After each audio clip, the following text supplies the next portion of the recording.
There's Malaysia. There's Vietnam. There's Singapore. Yeah, there ain't shit around Malaysia. It's insane, Lee. I don't get it. It's in the middle of nowhere. That's what I'm telling you. I didn't have to look up the map, man. I know boxing. There ain't no big fights happening in Malaysia. What the fuck is Manny doing? That's what Top Rank's saying. We're leaving millions on the table by you making this move. You go out there and fight fucking Shamalama Ding Dong, Lee. You don't fight Lucas Matisse. Hold on. Okay, Philippine Islands, Philippines, where are you? Let me zoom you out from your little, tiny little, there. Yeah, it's not that far, but it's still pretty ridiculous. And they don't give him money anyways. I don't even care if the Philippines was 20 miles away. They don't give him money. He doesn't make anything in the Philippines. So why would you want to fight Lucas Matisse there? And you know what? Lucas Matisse, boy, they better be paying you. How do you even get there? You got to take a boat? Like they can ferry across the harbor. Let me see what the directions say. Malaysia. Wait, I'm going to give everybody who's planning on going to this event if you're planning on going. I'm going to give you directions. Okay, it says, according to this, it can't give me directions. Sorry. Shit, that's not good. It's outside of country coverage. Well, Google Maps, you suck. If I'm Lucas Matisse, I'm a little bit nervous about this fight myself. He better be out there 2 weeks before. It's a pretty short flight. I mean, it's like literally across. It might be like a trip to Hawaii. It's like a 3-hour flight.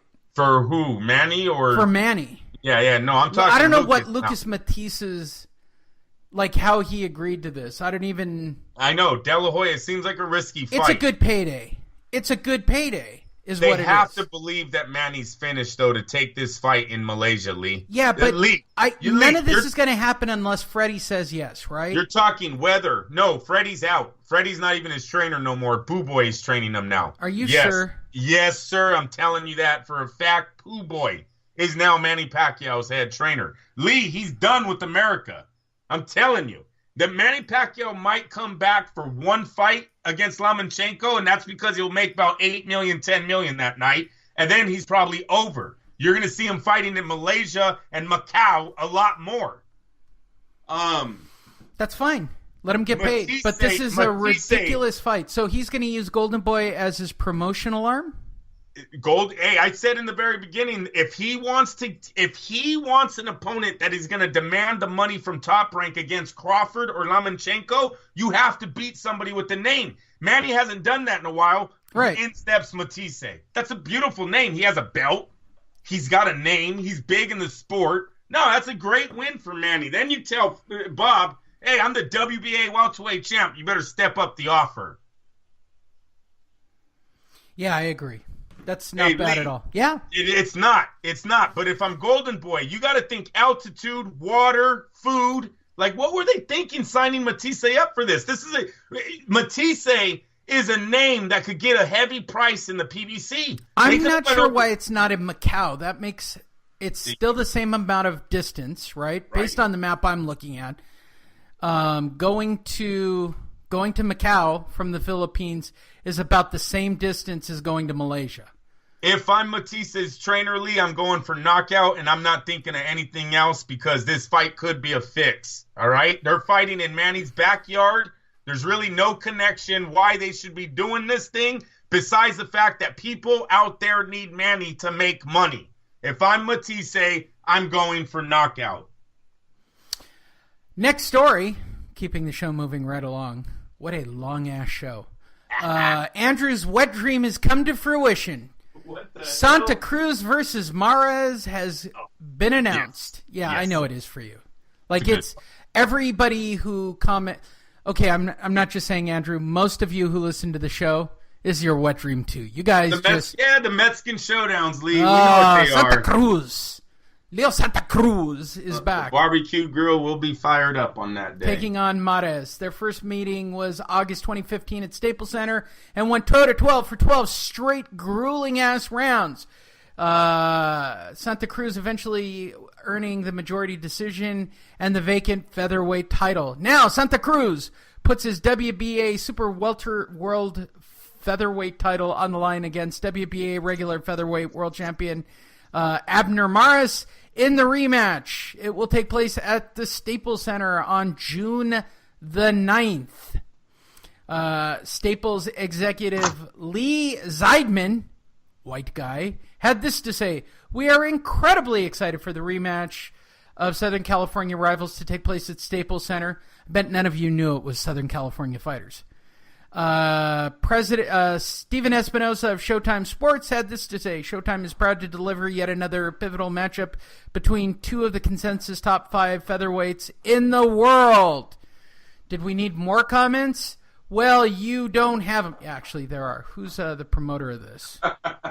Who's promoting this fucking card? PBC is Santa PBC, Cruz, right? Yeah, so that means we won't hear from DeGale. Al Heyman because he doesn't talk.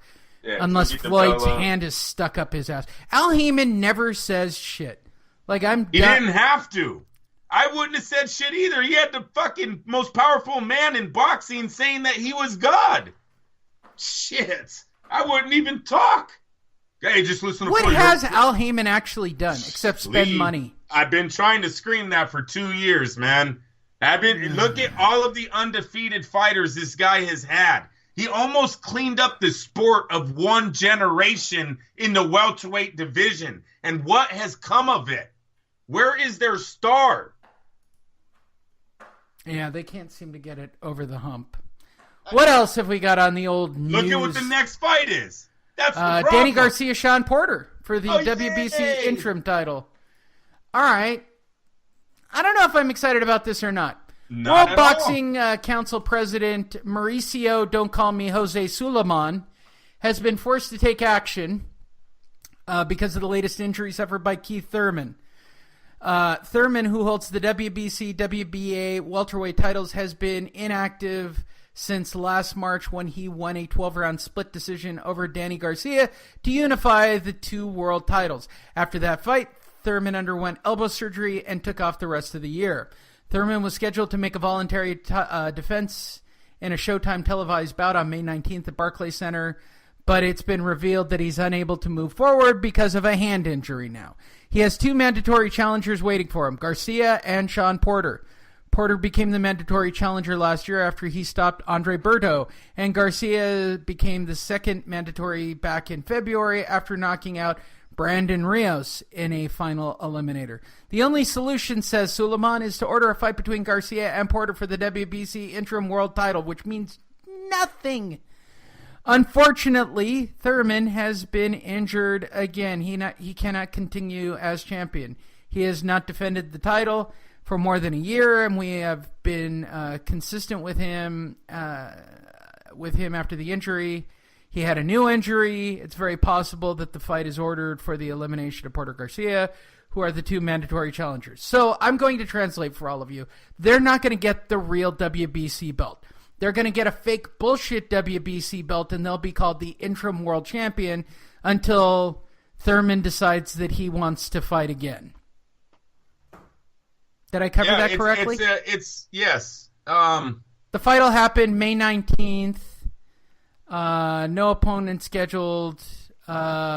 This is Sean Porter's last shot, Lee. Yeah. Listen, he's lost to the 2 best guys in the division that he faced. Thurman and Brook both beat him. If he loses to Danny Garcia, that's 3 of the top 5 have defeated you. You're done. He doesn't deserve the shot. He's on no winning record after losing to 2 of the top 3 guys already.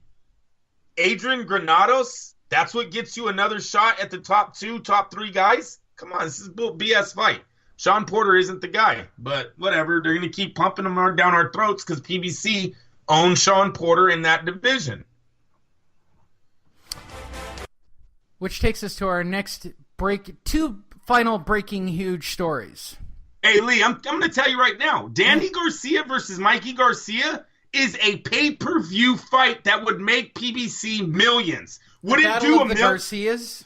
Oh, Lee, the Battle of Mexican versus Puerto Rican. You just put those 2 flags with those guys' records. What, 1 defeat out of, 60, 70 wins?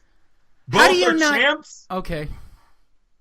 It's incredible how the PBC does their matchmaking. Andrew, how did you bury this last story, knowing how I would feel about it? Go ahead, run it. Well, you can go on your little rant about Garcia and Garcia, but I'm just fucking Sergio Mora won a fight. Hey, hey Lee. What? Jesse Vargas, Miguel Cotto. That makes millions. Lee, I'm telling you right now, 100,000, 200,000 people would have bought that fight. By the way, Jesse Vargas talking shit about Adrian Broner and that he's being trained by Mike McCallum. The match, I know. No, Jesse Vargas, Adrian Broner, I get it. Jesse Vargas is... Wait, I'll give you guys an analogy so you understand Jesse Vargas. Jesse Vargas is a modern-day Sergio Mora. Fucking wasted talent is what he is. All I want to know is how much the percentage Al Heyman took of all these guys on these worthless matchups. He's wasting their prime. I think the only people making money in the PBC are Al Heyman and Floyd Mayweather. It could vary. We won't know until the checks stop getting sent out. Then you're going to hear fighters go, wait a minute, my prime is past me. I don't have the millions that you promised me. There's no pay-per-view fights on my resume. What the fuck was this all about? Right. Boom. That is correct. Your career's gone. That is literally correct.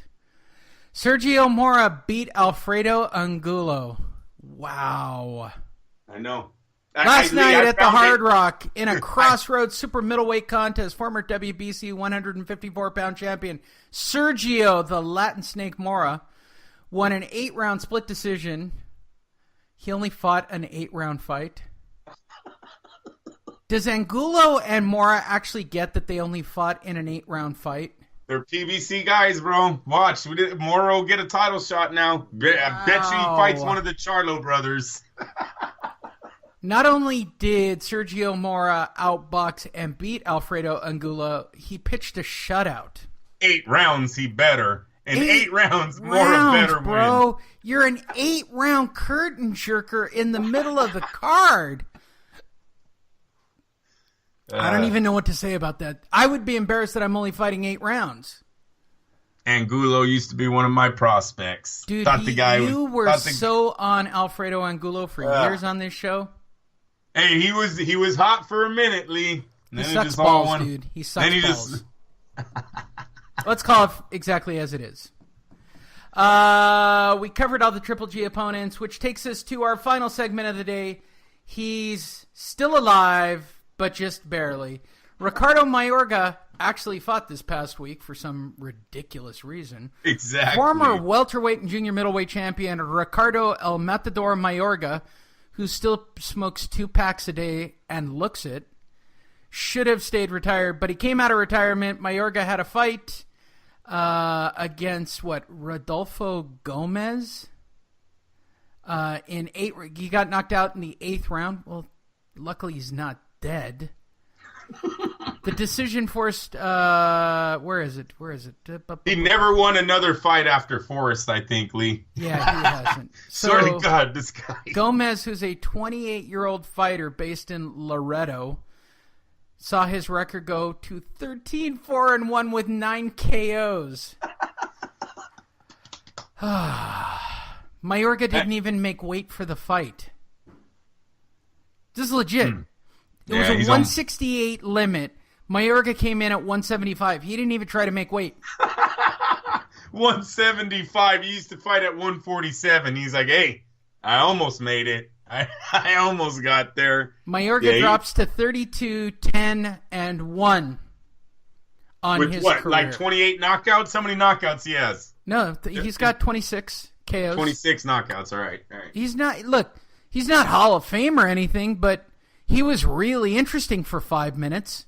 Yeah, no, he had the one episode with Forrest, and I think his whole other rest of his life if he loses. He even had his one episode with Oscar. Look, he made that Oscar match. Exactly, but he lost that fight. You know what that's what I... Yeah. No. Look, he was a bum. I don't know why we ever bought into the Ricardo Mayorga hype, but he was a compelling figure, right? He smoked, he talked shit, he supposedly killed people with his punch. he was all that and then some, right? Poor man's Duran, is that what Right. they used to